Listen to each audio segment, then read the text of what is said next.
কাব্য অলঙ্কার সূত্রবৃত্তির প্রথম অধিকরণের দ্বিতীয় অধ্যায়। গত ক্লাসে একটু ইন্ট্রোডাকশন আমি দিয়েছিলাম। দ্বিতীয় অধ্যায়ে তিনটি আলোচ্য বিষয় রয়েছে। প্রথম আছে অধিকারী নিরূপণ। এই অধিকারী নিরূপণের প্রসঙ্গে আচার্য বামন কবির প্রকারভেদ বলেছেন। তারপরে আলোচ্য বিষয় আছে দ্বিতীয় অধ্যায়ে কাব্যের আত্মা, অর্থাৎ কাব্যের আত্মা কি সেই বিষয়ে আলোচনা করেছেন আচার্য বামন এবং বলেছেন যে কাব্যস্য আত্মা, রীতির আত্মা কাব্যস্য। এরপর রীতি, রীতি কাকে বলা হয়, রীতি কত প্রকার, এ সমস্ত বিষয় আলোচনা করছেন। শুনতে পাচ্ছ আমাকে? তাই প্রথমেই দ্বিতীয় অধ্যায়ের প্রথমেই আচার্য বামন কি করলেন না কবিগণের বিভাজন করলেন, অর্থাৎ কবি কত প্রকার তা বললেন। তাই কাব্য অলঙ্কার সূত্রবৃত্তির প্রথম অধিকরণের দ্বিতীয় অধ্যায়ের প্রথম সূত্র আচার্য বামন বলছেন কি, অরোচকিনঃ শত্রুণা ব্যবহারিশ্চ কবয়ঃ, এবং বৃত্তিতে বলছেন ইহ খলু দ্বয়ে কবয়ঃ সম্ভবন্তি আরোচকিনঃ শত্রুণা ব্যবহারিশ্চেতি। আরোচকি শত্রুণা ব্যবহারি শব্দৌ গৌণাर्थौ को असौ अर्थः विवेक विवेकित्वम अविवेकित्वम चेति। তাহলে আচার্য বামন কাব্য অলঙ্কার সূত্রবৃত্তির প্রথম অধিকরণের দ্বিতীয় অধ্যায়ে কি বললেন না আরোচকিন শত্রুণা ব্যবহারিশ্চ কবয়, অর্থাৎ কবি দুই প্রকার। কবি কত প্রকার? কি বল? দুই প্রকার। তারা কি কি না প্রথমে অরোচকিন, অরোচকিন, অরয়োকার চ কয়সই দন্তেন, অরোচকিন। দ্বিতীয় কবি হলেন কে? শত্রুণা ব্যবহারী, শত্রুণা ব্যবহারী। ওকে, তাহলে দুই প্রকার কবি আচার্য বামন বললেন, যে অরোচকি और শত্রুণা ব্যবহারী। তো আবার বৃত্তিতে তিনি কি উল্লেখ করছেন না সূত্রতে অরোচকি এবং শত্রুণা ব্যবহারী যে দুইটি শব্দ রয়েছে, সেই দুইটি শব্দে বা সেই দুইটি শব্দ গৌণ অর্থে তিনি ব্যবহার করছেন বলে বলছেন।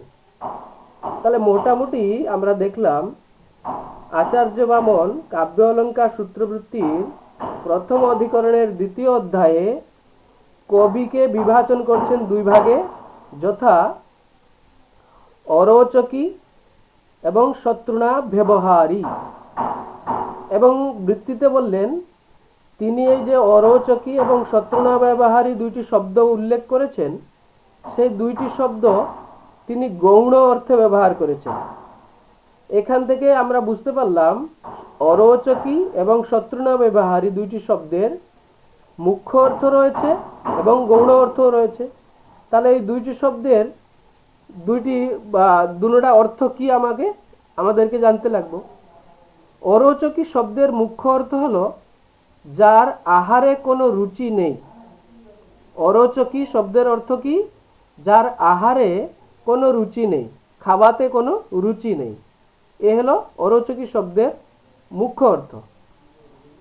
এবং এর গৌণ অর্থ কি না বিবেকী, অর্থাৎ বিবেকবান, যে বিবেচনা করার শক্তি যার কাছে রয়েছে তাকেই তিনি অরোচকি বলে বলেছেন। Is it clear? বুঝতে পারছো? অরোচকি শব্দের কতটা অর্থ রয়েছে? অরোচকি শব্দের কতটা অর্থ রয়েছে? দুটি অর্থ। মুখ্য অর্থ কি? Very good. গৌণ অর্থ কি? শক্তি আছে, শক্তি আছে, যার বিচার করার শক্তি আছে, অর্থাৎ বিবেকী। Is it clear? তাহলে অরোচকি শব্দের দুটো অর্থ আমরা জানলাম। মুখ্য অর্থ হলো যার আহারে কোনো রুচি নেই, গৌণ অর্থ আমরা জানলাম কি বিবেকী। দ্বিতীয় শব্দ শত্রুনা ব্যবহারী। এই শত্রুনা ব্যবহারী শব্দেরও দুটো অর্থ রয়েছে। মুখ্য অর্থ হলো কি, যিনি তৃণও পরিত্যাগ করেন না। শত্রুনা ব্যবহারী শব্দের অর্থ কি, যিনি তৃণও পরিত্যাগ করেন না, অর্থাৎ খাবার সময়ে যিনি ঘাসকেও বাদ দেন না, যা পান তা খেয়ে যান, তাকে বলা হয় কি শত্রুনা ব্যবহারী। এটা হলো শত্রুনা ব্যবহারী শব্দের মুখ্য অর্থ। কিন্তু সেই শত্রুনা ব্যবহারী শব্দের গৌণ অর্থ কি? গৌণ অর্থ হলো অবিবেকী। শত্রুনা ব্যবহারী শব্দের গৌণ অর্থ কি হলো? অবিবেকী। ওকে, তাহলে এই আলোচনা থেকে আমরা জানতে পারলাম কাব্য অলঙ্কার সূত্রবৃত্তির লেখক আচার্য বামন কাব্য অলঙ্কার সূত্রবৃত্তির প্রথম অধিকরণের দ্বিতীয় অধ্যায়ে কবিদেরকে দুই ভাগে বিভক্ত করেছেন, যথা অরোচকী এবং শত্রুনা ব্যবহারী। এবং বৃত্তিতে তিনি বলছেন অরোচকী এবং শত্রুনা ব্যবহারী দুটি শব্দ তিনি গৌণ অর্থ প্রয়োগ করেছেন। তাই এখান থেকে বোঝা গেল যে শত্রুনা ব্যবহারী এবং অরোচকী এর দুটো অর্থ আছে, একটি মুখ্য অর্থ আর একটি গৌণ অর্থ। অরোচকী শব্দের মুখ্য অর্থ হলো যার আহারে কোনো রুচি নেই, এবং গৌণ অর্থ হলো বিবেকী। শত্রুনা ব্যবহারী শব্দের মুখ্য অর্থ হলো যিনি তৃণও পরিত্যাগ করেন না, অর্থাৎ ঘাসকেও যিনি খাওয়ার জন্যও ছাড়েন না, যা অর্থাৎ নির্বিচারে যা কিছু পান তিনি ভক্ষণ করেন। এটা হলো শত্রুনা ব্যবহারী শব্দের মুখ্য অর্থ। গৌণ অর্থ কি না অবিবেকী। তাই এভাবে আমরা দেখলাম কাব্য অলঙ্কার সূত্রবৃত্তিতে কবিদেরকে দুই ভাগে বিভক্ত করা হয়েছে, অরোচকী এবং শত্রুনা ব্যবহারী। অরোচকী শব্দের অর্থ আচার্য বামন বলেছেন কি বিবেকী, এবং শত্রুনা ব্যবহারী শব্দের অর্থ কি অবিবেকী। বিবেকী এবং অবিবেকী অর্থেই আচার্য বামন অরোচকী এবং শত্রুনা ব্যবহারী শব্দ দুটিকে প্রয়োগ করেছেন বলে বলেছেন। Is it clear? বুঝতে পেরেছো? নেক্সট আসি দ্বিতীয় এবং তৃতীয় সূত্র, অর্থাৎ কাব্য অলঙ্কার সূত্রবৃত্তির প্রথম অধিকরণের দ্বিতীয় অধ্যায়ের দ্বিতীয় সূত্র এবং তৃতীয় সূত্র একসঙ্গেই দুটো সূত্র আমরা পড়ব। দ্বিতীয় সূত্রতে কি বলছেন আচার্য বামন? পূর্বে শিষ্যা বিবেকিত্বাৎ। তৃতীয় সূত্রতে কি বলছেন? নেতরে তদ বিপর্যয়াৎ। অর্থাৎ এই যে দুই প্রকারের কবি আচার্য বামন বললেন, সেই দুই প্রকার কবির মধ্যে, অর্থাৎ প্রথম সূত্রে উল্লিখিত দুই প্রকার কবিগণের মধ্যে প্রথম অরোচকী কবিগণ শিক্ষা গ্রহণের যোগ্য, অর্থাৎ অরোচকী কবিকেই বা অরোচকী শিক্ষা গ্রহণের যোগ্য। ওকে, কবি যে দুই প্রকার বললেন অরোচকী এবং শত্রুনা ব্যবহারী, এই অরোচকী এবং শত্রুনা ব্যবহারী কবির মধ্যে তিনি বলছেন যে অরোচকী কবিগণই শিক্ষা গ্রহণের যোগ্য, কারণ তারা বিবেচনশীল, তারা বিবেকী, তারা ভুল ঠিক জানতে পারে, বিবেচনা করতে পারে। ওকে, তারপরে কি বলছেন? কিন্তু দ্বিতীয় কবি অর্থাৎ শত্রুনা ব্যবহারী কবিগণ শিক্ষার বা উপদেশের যোগ্য নয়, কারণ তারা বিবেচনশীল নয়, তারা বিবেকী নয়, এবং তাদের এই স্বভাব কখনো পরিবর্তন সম্ভব নয়। তাহলে অতটুকু আলোচনার মধ্যে আমরা জানলাম দ্বিতীয় এবং তৃতীয় সূত্রে, অর্থাৎ দ্বিতীয় অধ্যায়ের দ্বিতীয় এবং তৃতীয় সূত্রে আচার্য বামন কি বলছেন? বলছেন যে শত্রুনা ব্যবহারী এবং অরোচকী কবি, এই দুই ধরনের বা দুই প্রকারের কবির মধ্যে অরোচকী কবি শিক্ষা গ্রহণের যোগ্য, কেননা তাদের কাছে বিবেচনার গুণ রয়েছে, তাই তারা বিবেকী, সেই জন্য তারাই শিক্ষা গ্রহণের যোগ্য। কারা শিক্ষা গ্রহণের যোগ্য? কোন কবি? অরোচকী কবিগণ শিক্ষা গ্রহণের যোগ্য।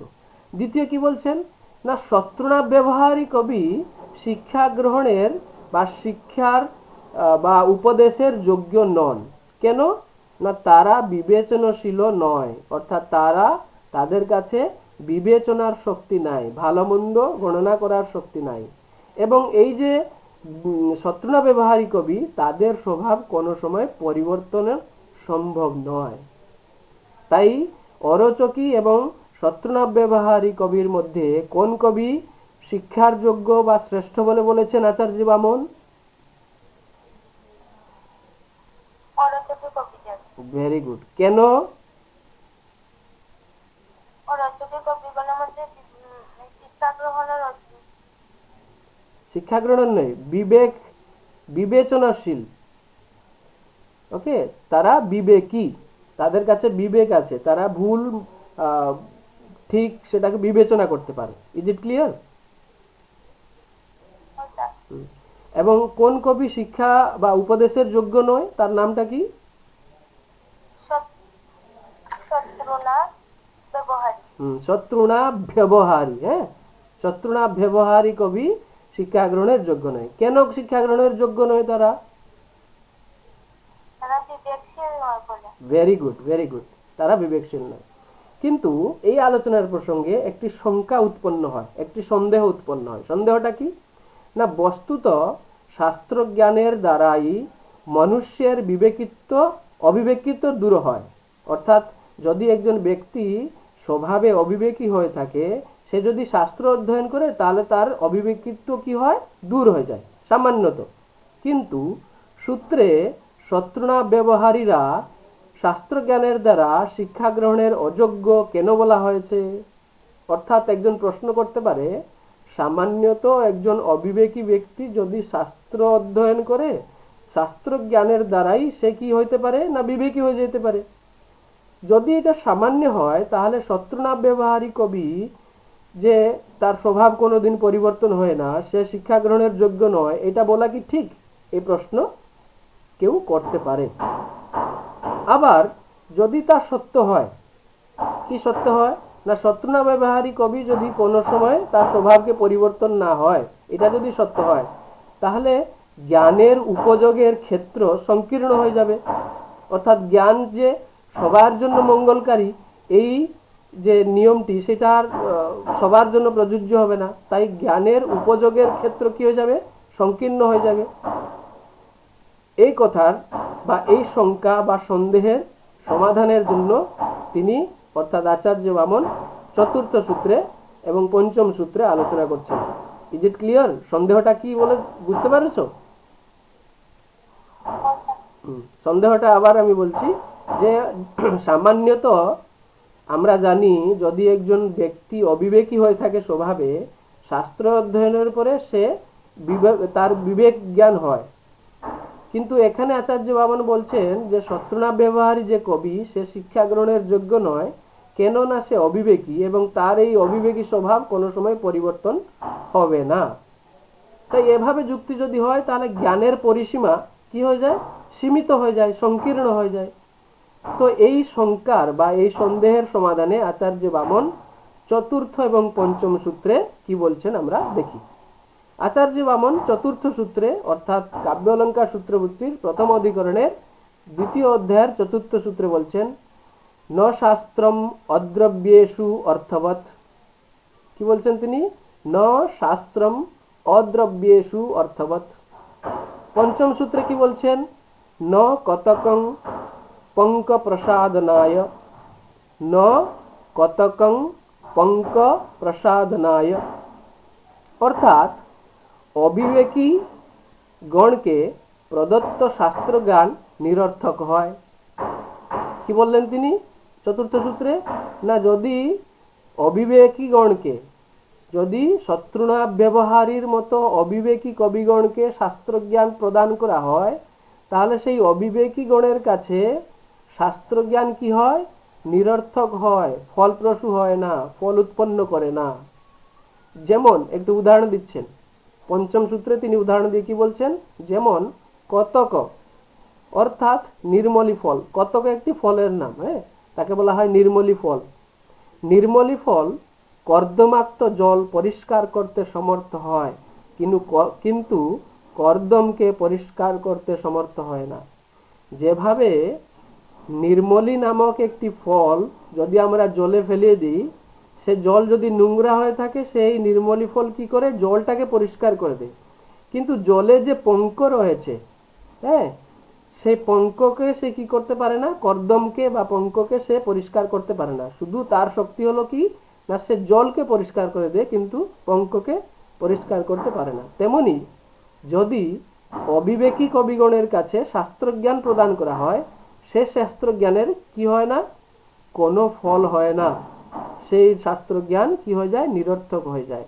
অতএব আচার্য বামন বলেছেন যে অরোচকী এবং শত্রুনাব্যবহারী কবিগণের মধ্যে অরোচকী কবি অর্থাৎ বিবেকী কবি শিক্ষা গ্রহণের যোগ্য, কিন্তু শত্রুনাব্যবহারী কবি অবিবেকী হেতু শিক্ষা গ্রহণের যোগ্য নয় এবং তার এই স্বভাব কোনো সময় পরিবর্তন হয় না। কেন পরিবর্তন হবে না, না অবিবেকী গণের কাছে শাস্ত্রজ্ঞান নিরর্থক হয়। যেমন নির্মলী ফল কর্দমাক্ত বা নোংরা জলকে পরিষ্কার করতে সমর্থ হয়, কিন্তু জলে স্থিত কর্দমকে বা পঙ্ককে পরিষ্কার করতে সমর্থ হয় না। Is it clear? বুঝতে পেরেছো?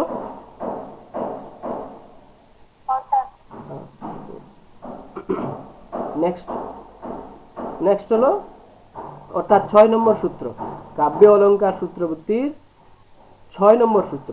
তাহলে কাব্য অলঙ্কার সূত্রবৃত্তির প্রথম অধিকরণের দ্বিতীয় অধ্যায়ের প্রথম সূত্র থেকে পঞ্চম সূত্র পর্যন্ত আচার্য বামন আলোচনা করলেন কবির বিভাজনের বিষয়ে। ওকে, কবি কত প্রকার না 2 প্রকার, যথা অরোচকী এবং শত্রুনাব্যবহারী। অরোচকী শিক্ষা গ্রহণের যোগ্য, শত্রুনাব্যবহারী শিক্ষা গ্রহণের যোগ্য নয়। অরোচকীকে বলা হয় বিবেকী, শত্রুনাব্যবহারীকে বলা হয় অবিবেকী। কেন অরোচকী কবিগণ শিক্ষা গ্রহণের যোগ্য না তারা বিবেকী, তাদের কাছে বিবেক জ্ঞান রয়েছে। শত্রুনাব্যবহারী কবিগণ কেন শাস্ত্র গ্রহণের জ্ঞান গ্রহণের যোগ্য নয় না তারা অবিবেকী, অর্থাৎ তাদের বিবেক জ্ঞান নেই। এখানে প্রশ্ন বা শঙ্কা উপস্থিত হয়েছিল, শাস্ত্র জ্ঞানের দ্বারা অবিবেকীও বিবেকী হতে পারে বলে সামান্য জ্ঞান। তো এক্ষেত্রে কবি বা আচার্য বামন শত্রুনাব্যবহারী কবিকে কেন অবিবেকী বলেছেন, সে কেন শাস্ত্র গ্রহণ করতে পারবে না, শাস্ত্র গ্রহণের দ্বারা তার কেন বিবেকিত্ব প্রাপ্তি হবে না। এর উদাহরণে বলছেন কি না, অবিবেকী ব্যক্তিকে যদি শাস্ত্র জ্ঞান প্রদান হয় তাহলে সেই শাস্ত্র জ্ঞান ফলপ্রসূ হবে না, তার কোন ফল উৎপন্ন হবে না, সার্থক হবে না। যেমন নির্মলী ফল যদি জলে ফেলে দেওয়া যায় তাহলে সে নোংরা জল বা কর্দমাক্ত জলকে পরিষ্কার করে দিব, কিন্তু জলে স্থিত যে কর্দম তাকে পরিষ্কার করতে পারবো না। তাই অবিবেকী বা শত্রুনাব্যবহারী কবিগণ শিক্ষা গ্রহণের যোগ্য নয়।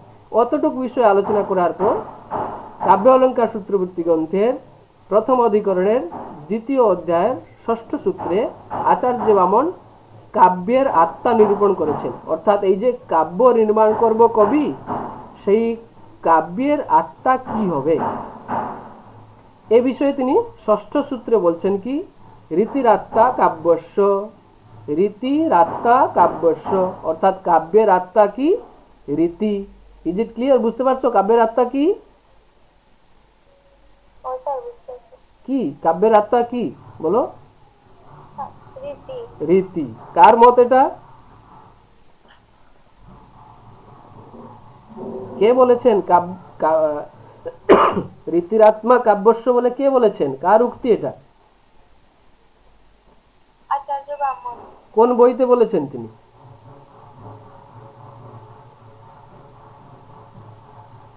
কাব্য অলঙ্কার সূত্রবৃত্তি প্রথম অধিকরণের দ্বিতীয় অধ্যায়। গুড, দ্বিতীয় অধ্যায়ের 6ষ্ঠ সূত্রে বলছেন। তাই আমরা বুঝলাম যে কাব্যের শব্দার্থরূপ শরীরের আত্মা হলো কি, রীতি। ভালোভাবে মনে রাখো, কাব্যের শব্দার্থরূপ শরীরের আত্মা হলো কে, রীতি। তাহলে কাব্যের শরীর কে বলছেন আচার্য বামন? শব্দ এবং অর্থ। শব্দ এবং অর্থরূপক কাব্য শরীরের আত্মাকে রীতি। এটা হলো আচার্য বামনের উক্তি। রীতির বিশ্লেষণ বা রীতির রীতি শব্দকে যদি আমরা বিশ্লেষণ করি তাহলে দুই প্রকার বিশ্লেষণ আমরা পাই। প্রথমে কি, ঋণন্তি গচ্ছন্তি অস্যাম গুণাহ ইতি রীতি। ঋণন্তি গচ্ছন্তি অস্যাং গুণাহ ইতি রীতি, অর্থাৎ গুণসমূহ ওতে গমন করে বা সমাবিষ্ট হয় বলে তাকে রীতি বলা হয়। অর্থাৎ যার কাছে বা যার বিষয়ে যেখানে সমস্ত গুণসমূহ, একটি কাব্যের সমস্ত গুণসমূহ যেখানে কি হয়, সমাবিষ্ট হয়, তাকেই বলা হয় রীতি। এ হলো রীতি শব্দের একটি বিশ্লেষণ। হ্যাঁ, দ্বিতীয় বিশ্লেষণ কি, রিয়তে খেরতি অস্যাং বাং মধুরা ইতি। কি বলছেন তিনি, রিয়তে খেরতি অস্যাং বাং মধুরা ইতি রীতি, অর্থাৎ এই বাক্যে মধুধারা বর্ষিত হয় বলে একে রীতি বলা হয়। তাহলে রীতি শব্দের দুই প্রকার বিশ্লেষণ আমরা জানলাম। প্রথম বিশ্লেষণে আমরা জানলাম যে যেখানে কাব্যের সমস্ত গুণ সমাবিষ্ট হয়ে থাকে তাকে বলা হয় রীতি।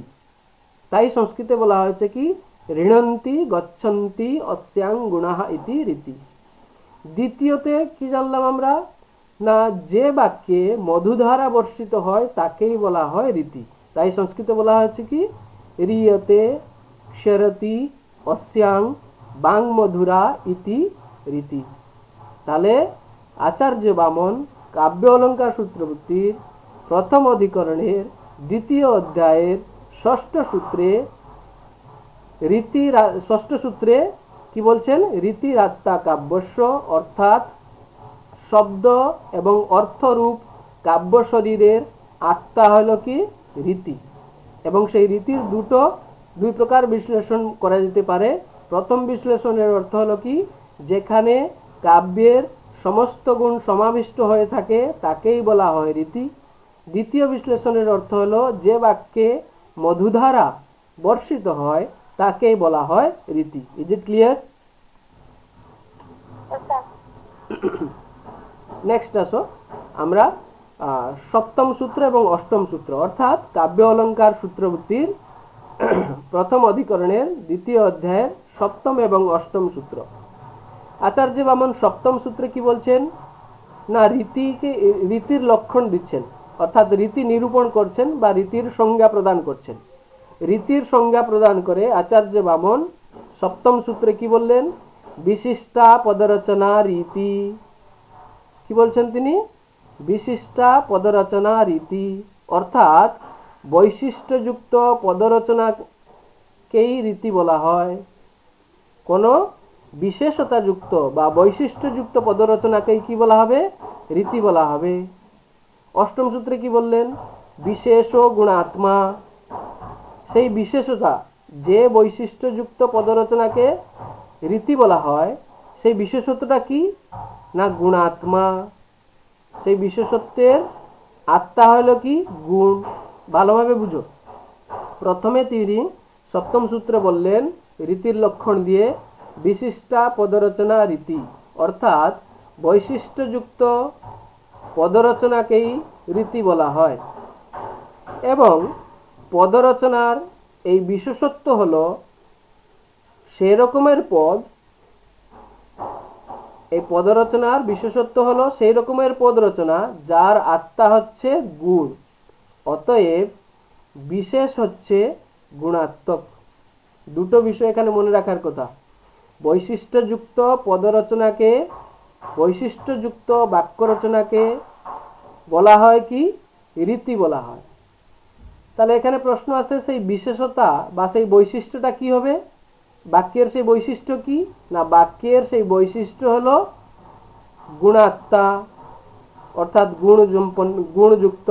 অতএব বলা হয়েছে কি, বিশেষ হচ্ছে গুণাত্মক। তাহলে যে বাক্যে গুণাত্মক বিশেষ রয়েছে সেই বাক্যকেই, সেই বৈশিষ্ট্যযুক্ত বাক্যকেই কি বলা হবে, রীতি বলা হবে। Is it clear? রীতি কাকে বলা হবে, কি বুঝেছো বলো তো? বৈশিষ্ট্যযুক্ত পদরচনাকে রীতি বলে। সেই বৈশিষ্ট্য কি,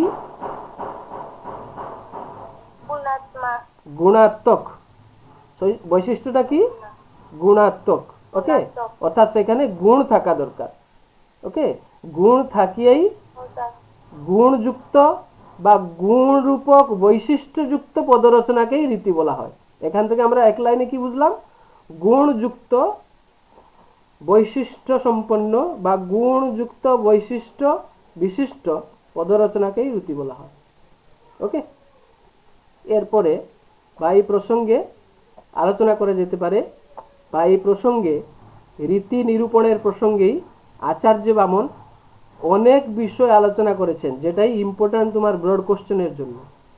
রীতি নিরূপণ করে আচার্য বামন বললেন বিশিষ্টা পদরচনা রীতি, বৈশিষ্ট্যযুক্ত পদরচনাকে রীতি বলা হয়। তারপরের সূত্রে তিনি বললেন বিশেষ গুণাত্মা, অর্থাৎ সেই বৈশিষ্ট্য বা বিশেষত্বটা কি না, সেই বৈশিষ্ট্য বা বিশেষত্বটি হলো গুণাত্মক বা গুণ। অতএব আমরা বুঝলাম যে গুণাত্মক বা গুণ বৈশিষ্ট্যযুক্ত পদরচনাকেই রীতি বলা হয়। এভাবে রীতি নিরূপণের প্রসঙ্গে আচার্য বামন তার পূর্ববর্তী এবং পরবর্তী আলংকারিকদের মতকে তিনি আলোচনা করছেন। কিভাবে না, শব্দার্থময় কাব্য শরীরের আত্মা কি, এই প্রশ্নের উত্তরে কাব্যশাস্ত্রজ্ঞরা তাদের ভিন্ন ভিন্ন মত প্রদান করেছেন। অর্থাৎ বিভিন্ন আলংকারিক কাব্যের আত্মা কি এই প্রশ্নের সমাধান ভিন্ন ভিন্ন প্রকার দিয়েছেন। তাই মতভেদের আধারে, অর্থাৎ আলংকারিকদের কাব্যের আত্মাকে নিয়ে মতভেদের আধারে সংস্কৃত বাংময়ে, সংস্কৃত অলঙ্কার শাস্ত্রে গড়ে উঠেছে রীতি সম্প্রদায়। কি সম্প্রদায় গড়ে উঠেছে? রীতি সম্প্রদায়। রীতি সম্প্রদায়ের প্রতিষ্ঠাপক হলেন আচার্য বামন। ধ্বনি সম্প্রদায়, ধ্বনি সম্প্রদায়ের প্রতিষ্ঠাতা হলেন আনন্দবর্ধন। অলঙ্কার সম্প্রদায়, অলঙ্কার সম্প্রদায়ের প্রতিষ্ঠাতা হলেন আচার্য ভামহ। বক্রোক্তি সম্প্রদায়, বক্রোক্তি সম্প্রদায়ের প্রতিষ্ঠাতা হলেন আচার্য কুন্তক ইত্যাদি বিভিন্ন আলংকারিক পরম্পরা গড়ে উঠেছে। তাই এই আলোচনা থেকে আমরা জানলাম, তিনি বলছেন, আচার্য বামন বলছেন যে কাব্যের আত্মা কি, এই প্রশ্নের সমাধানে বিভিন্ন আলংকারিক বিভিন্ন মত দিয়েছেন এবং তাদের সেই ভিন্ন ভিন্ন মতকে নিয়ে অলঙ্কার শাস্ত্রে ভিন্ন ভিন্ন সম্প্রদায় গঠিত হয়েছে, গড়ে উঠেছে। যেমন আচার্য বামন দ্বারা প্রতিষ্ঠাপিত রীতি সম্প্রদায়, আচার্য আনন্দবর্ধন দ্বারা প্রতিষ্ঠাপিত ধ্বনি সম্প্রদায়, আচার্য ভাম দ্বারা প্রতিষ্ঠাপিত অলঙ্কার সম্প্রদায়, আচার্য কুন্তক দ্বারা প্রতিষ্ঠাপিত বক্রোক্তি সম্প্রদায় ইত্যাদি। তাই বামনের পূর্ববর্তী আচার্য ভামহ কাব্য অলঙ্কারের বা কাব্যে অলঙ্কারের প্রাধান্যকে স্বীকার করে বলেছেন ন কান্তমপি নির্ভূষম বিভাতি বণিতাননম। ওকে, তাহলে আচার্য বামনের পূর্ববর্তী আচার্য ভামহ কাব্যের আত্মা কাকে স্বীকার করেছেন? কাব্যের আত্মা অলঙ্কার বলে তিনি স্বীকার করেছেন। তাহলে ভামহের মতে কাব্যের আত্মা হলো কি? অলঙ্কার। এবং বামনের পরবর্তী আচার্য দণ্ডী তার কাব্যদর্শ গ্রন্থে কাব্যে গুণের প্রাধান্য স্বীকার করেছেন। আচার্য দণ্ডীর মত কি না, কাব্যের আত্মা হলো গুণ। ওকে, তাহলে দুটো মত আমরা আলোচনা করলাম। ভামহের মত হলো কাব্যের আত্মা অলঙ্কার, আলংকারিক দণ্ডীর মত হলো কাব্যের আত্মা গুণ। এবং বামনের পরবর্তী ধ্বনিবাদী আচার্য আনন্দবর্ধন কাব্যের আত্মা সম্বন্ধে বলেছেন কাব্যস্য আত্মা ধ্বনি। তাই আনন্দবর্ধনের মতে কাব্যের আত্মা কি? ধ্বনি, অর্থাৎ কাব্যের আত্মা ধ্বনি বা রস। তার মতে রীতি, গুণ, অলঙ্কার ইত্যাদি কাব্যের বাহ্য প্রসাধন মাত্র। রস ছাড়া রীতি ইত্যাদি নিজস্ব কোনো চমৎকারিতা নেই। অর্থাৎ আনন্দবর্ধন বলছেন, তুমি যে বলছো কাব্যের আত্মা রীতি বা অলঙ্কার ইত্যাদি, রীতি অলঙ্কার ইত্যাদি শুধু একটি কাব্যের বাহ্য প্রসাধন। যেমন একটি রমণী বা নারী বাহ্য প্রসাধন করে অলঙ্কার ইত্যাদি পড়ে সুন্দর দেখা যায়, সেভাবে রীতি, গুণ, অলঙ্কার ইত্যাদি একটি কাব্যের বাহ্য প্রসাধন। তাই কাব্যের আত্মা কি না, কাব্যের আত্মা হচ্ছে ধ্বনি বা রস। এ মতটা কার না আচার্য আনন্দবর্ধনের। তাই এক লাইনে বলা যেতে পারে আনন্দবর্ধনের উক্তি হলো কি, কাব্যস্য আত্মা ধ্বনি। এর পরবর্তী আচার্য হলেন বিশ্বনাথ কবিরাজ, যার বই থেকে আমরা অলঙ্কার পড়তেছি। আচার্য বিশ্বনাথ কবিরাজও কাব্যে রসের মহত্ব প্রতিপাদন করে বামনের রীতির আত্মা মতকে, অর্থাৎ বামনে যে বলেছেন রীতির আত্মা কাব্যস্য, সেই মতকে খণ্ডন করেছেন কে, বিশ্বনাথ কবিরাজ। খণ্ডন করে কি বলছেন, যস্তু বামনোক্তম রীতিরাত্মা কাব্যস্য ইতি তন্ন, অর্থাৎ বামন যে রীতিরাত্মা কাব্য বলে মত দিয়েছেন তা সঠিক নয়, সেটা ঠিক নয়। রীতে হে সংগঠন বিশেষত্বাৎ, অর্থাৎ বামনের দ্বারা উক্ত রীতি সংগঠনা ছড়া আর কিছু নেই, অর্থাৎ শব্দ সংরচনা ছাড়া রীতির আর কোনো মহত্ব নেই। সুতরাং রীতিকে কাব্যের আত্মা বলা যাবে না, এ মতকার বিশ্বনাথ কবিরাজের। এভাবে আচার্য বামন কাব্য অলঙ্কার সূত্রবর্তী গ্রন্থের প্রথম অধিকরণের দ্বিতীয় অধ্যায়ে ষষ্ঠ সূত্রে রীতির ষষ্ঠ সূত্রে নয়, সপ্তম সূত্রে, ষষ্ঠ সূত্র থেকে অষ্টম সূত্রের মধ্যে, ষষ্ঠ সূত্র থেকে অষ্টম সূত্রের মধ্যে রীতি বিষয়ক আলোচনার প্রসঙ্গে তার পূর্ববর্তী আচার্য ভামহ, দণ্ডী ইত্যাদির মতকে তুলে ধরেছেন। তৎসঙ্গে সঙ্গে আনন্দবর্ধন, বিশ্বনাথ কবিরাজ এদের মতকেও তুলে ধরেছেন কে, আচার্য বামন। ওকে,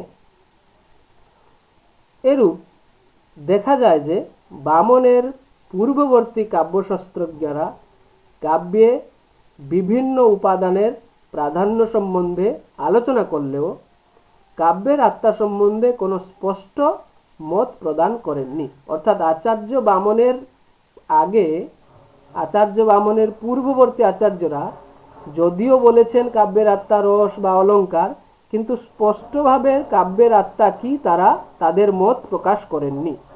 তাই কাব্যশাস্ত্র সম্প্রদায়ে, অলঙ্কার সম্প্রদায়ে বা কাব্যশাস্ত্র পরম্পরায় বামনই প্রথম আলঙ্কারিক, যিনি কাব্যের আত্মা বিষয়ে আলোচনা করে তার মত স্পষ্টভাবে রাখে বলেছেন রীতির আত্মা কাব্যস্য।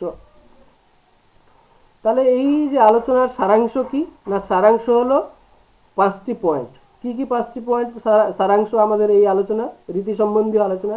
না, কাব্যের শরীরকে শব্দ এবং অর্থ হলো কাব্যের শরীর। কাব্যের আত্মা কি আচার্য বামনের মতে? রীতি। ওকে, ইজ ইট ক্লিয়ার? বুঝতে পারছো?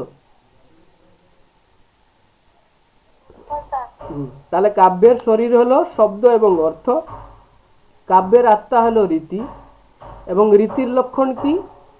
বিশিষ্টা পদরচনা রীতি, অর্থাৎ বৈশিষ্ট্যযুক্ত পদের সন্নিবেশকেই রীতি বলা হয়। সেই বৈশিষ্ট্য বা বিশেষত্বটা কি না, সেই বিশেষত্ব হলো বা বিশেষত্বের আত্মা হলো গুণ, অর্থাৎ গুণাত্মক বৈশিষ্ট্য সম্পন্ন পদকেই রীতি বলা হয়। অতএব কাব্যের আত্মা রীতি। অতএব আমরা কি বুঝলাম? আচার্য বামনের মত কি না, কাব্যের আত্মা রীতি, রীতির আত্মা গুণ। ভালোভাবে শুনো, অ্যাটেন্টিভলি। কাব্যের আত্মা রীতি, রীতির আত্মা গুণ। সুতরাং প্রকারান্তরে গুণই কাব্যের মুখ্য বিষয় বলে আচার্য বামন উল্লেখ করেছেন তার কাব্য অলঙ্কার সূত্রবর্তীর প্রথম অধিকরণের দ্বিতীয় অধ্যায়ের 6 নম্বর সূত্র থেকে 8 নম্বর সূত্রের মধ্যে রীতি নিরূপণ প্রসঙ্গে। Is it clear? বুঝতে পেরেছো? তাই অতটুক আমরা থাক। নেক্সট সূত্র যে শুরু হইব 9 নম্বর এবং 10 নম্বর সূত্র। 9 নম্বর সূত্র থেকে তিনি বুঝাইবেন যে রীতি কত প্রকার। হ্যাঁ, রীতির প্রকারভেদ নেক্সট ক্লাসে আমরা আলোচনা করব। অতটুক পর্যন্ত আজকে আমরা আলোচনা করলাম কি না, কবির বিভাজন এবং রীতি নিরূপণ। কবির বিভাজন, কাব্যের আত্মা এবং রীতি নিরূপণ, এই তিনটি পাঠ্য বিষয় আমরা আলোচনা করলাম। কবি কত প্রকার? আচার্য বামনের মত কি? কবি কত প্রকার? 2 প্রকার। কাব্যের আত্মা কি? রীতি। রীতি। আবার রীতি কাকে বলা হয়? বিশিষ্টা পদ, গুণকে রীতি। হ্যাঁ, গুণকে পদরচনাকে। হ্যাঁ, বৈশিষ্ট্যযুক্ত পদরচনাকেই রীতি বলা হয়। ওকে, এভাবে আমরা আজকে তিনটি মুখ্য পাঠ্যবিন্দু আলোচনা করলাম। প্রথমেই আমরা আলোচনা করলাম কবিগণের প্রকারভেদ, সেই 2 প্রকার কবির মধ্যে কোন কবি শিক্ষণীয়, শিক্ষার যোগ্য, কোন কবি শিক্ষার যোগ্য নয়, এই সমস্ত বিষয়ে আলোচনা করলাম। এরপরে আমরা দেখলাম যে আচার্য বামনের মতে কাব্যের আত্মা কি, এবং সেই কাব্যের আত্মার আলোচনার প্রসঙ্গে তিনি তার পূর্ববর্তী আচার্য, পরবর্তী আচার্যদের মতকে উল্লেখ করেছেন। এরপরে তিনি রীতি নিরূপণ করলেন, অর্থাৎ রীতি কাকে বলা হয়, রীতির আত্মা কি। হ্যাঁ, কাব্যের আত্মা হলো রীতি, রীতির আত্মা হলো কি গুণ। হ্যাঁ, তাই তিনি বলেছেন রীতির লক্ষণ দিয়ে কি বলেছেন, বিশিষ্টা পদরচনা রীতি, অর্থাৎ বৈশিষ্ট্যযুক্ত পদরচনাকেই রীতি বলা হয়। সেই বৈশিষ্ট্য বা সেই বিশেষত্বটা কি না গুণাত্মক, গুণ সম্পন্ন। ওকে,